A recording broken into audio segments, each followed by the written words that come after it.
បាទថ្ងៃនេះយើងមកស្គាល់ពាក្យពីរដែលត្រូវបានបញ្ចេញសម្លេងដូចគ្នាប៉ុន្តែតួអក្សរខុសគ្នាបាទពាក្យទី1 kachi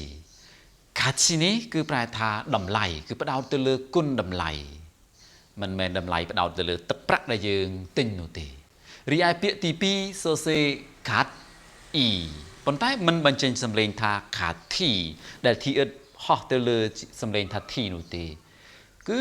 បញ្ចេញសម្លេងថា kachi ដូចនឹងពាក្យខាងដើមដែរនេះគឺដោយហេតុថាផាត់ឈីម thi ជួបជាមួយស្រៈ e នោះនឹងត្រូវបានបដូរទៅជាសម្លេង chi ម្ដងទៀត kachi ដែល kachi នេះស្មើនឹងពាក្យថា hamke ជាមួយគ្នាបាទឥឡូវខ្ញុំជូនប្រយោគមួយដែលមានពាក្យទាំងពីរប្រើរួមបញ្ចូលគ្នា 같이 살면서 서로에게 가치를 부여해야 행복할 수 있다. បាទនៅក្នុងមួយប្រយោគនេះគឺត្រូវបានផ្សំឡើងដោយ3ឃ្លាដែលឃ្លាទី1 같이 살면서 같이 살면서 គឺអាចបដូរមួយទៀតថា 함께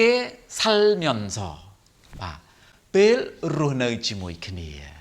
ខណៈពេលរស់នៅជាមួយគ្នា 서로에게 가치를 부여해야 លុះត្រាតែផ្ដល់តម្លៃឲ្យគ្នាទៅវិញទៅមក 행복할 수 있다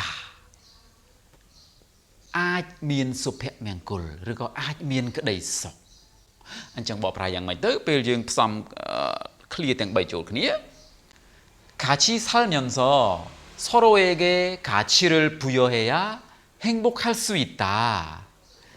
យើងអាចមានសុភមង្គលបានលុះត្រាតែ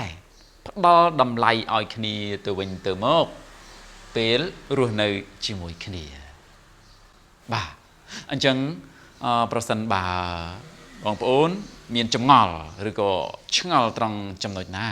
អាចសរសេរនៅក្នុង comment ខាងក្រោមបានខ្ញុំនឹងឆ្លើយតបជូនតាមដែលអាចបញ្យល់ជូនទៅបានបាទសូមអរគុណ 감사합니다